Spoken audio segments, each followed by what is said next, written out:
Hello, everybody. I'm Joanna Intara Zim from YourSacredTransformation.com, JoannaTransformation.com. Welcome to day 347 out of 366 days to transform fear through love back into love. And really, what it's been about is everything that's beyond that. We have been knee deep in addressing and opening to and looking at all the fears that come up around sexuality, which are not easy to face because we live in a culture that does not support discussions about sexuality, at least not in any large part, in a very open, undefended way, shame free way, guilt free way. And it's felt really liberating to really go into these with just total openness and total heartfulness and wanting to inquire really deeply so that there can be maximum benefit and revelation that's possible, especially in realms that are so often mired by cultural shame and guilt and overlay upon overlay of just stuff that doesn't even belong on sexuality, it belongs somewhere else. So today's topic is when no one talks about this part of sex. No one talks about this part of sex. What I have noticed, and you're probably wondering what I'm referring to, which is the fear of being inadequate. I can't tell you how many clients I've sat with who have felt afraid that they would be or are inadequate lovers, partners, at sex. And so much of the initial part of working with that is really normalizing to begin with how deeply not okay our culture makes it to discuss sexuality, to learn about sexuality. You know, I live in California in the North Bay area, and I really believe that we live kind of in a bubble here where these kind of discussions are opening and happening across every kind of sexual orientation. There's all kinds of clubs and groups and classes that you can go to, but I know this is not the norm for the rest of the country. And so where do you go? How do you work with that? And I think the first part is just so important, just really to acknowledge how deeply embedded our cultural shame is around not knowing regarding sexuality or how to be a better lover or to be a better partner. And that's compounded by the fact that Hollywood does a horrible job in medias at portraying that we should all be born these natural, amazing, orgasmic, skilled lovers. And it's just totally and completely unrealistic, not real at all. So we have to let ourselves off the hook. And just like you practice anything, sexuality is also something that is practiced as well. Over time, there are skills that are available to learn, and those are available if you'd like to ask me more questions about specific training. I can definitely direct you to colleagues who have specific skills depending on what you're dealing with.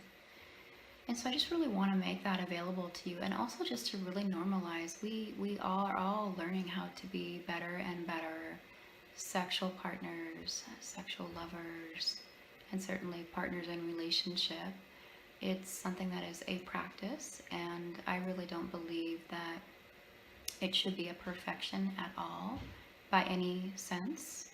And so if we can just let in those things, we can definitely take the intensity off of ourselves so that it doesn't have to seem so awful or scary that we might not be as better of a sexual lover as we would really like to be. It's a beautiful aspiration to want to be an amazing sexual lover. So starting to remove the cultural shame and guilt, releasing the projections of the media, and acknowledging that our sexuality is not a perfection. It's a practice that takes practice over time for us to become skilled. And I hope that I'm learning until, I'm a ripe old woman and beyond. I don't see any ending point of the sexual development phase over the course of a life. And again, our culture sometimes portrays people who are over the age of 70 or 75, for the most part, as kind of being asexual and like, oh, sex was something that happened in the past.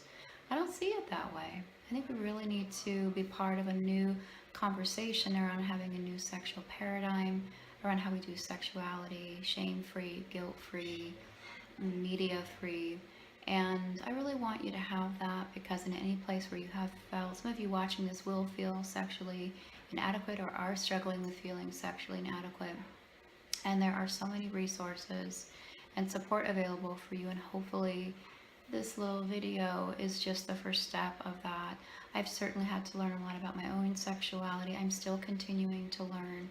I seek out training, education, practice, all of those things, so that I can become more and more skilled all the time. It's a great journey to do that, and there's no shame in any of that. It took you time to learn to walk, took you time to learn to drive, it took you time to learn how to do a whole bunch of other things in your life, and why shouldn't it take time for this as well, right? So I hope you can let yourself off the hook and let it be easier for you to know that it's okay to learn. And there's also sometimes the issue of trauma as well. People who have been through a lot of trauma, particularly sexual trauma, and it happens to men and women. There's sexual trauma. Things get blocked off, cut off.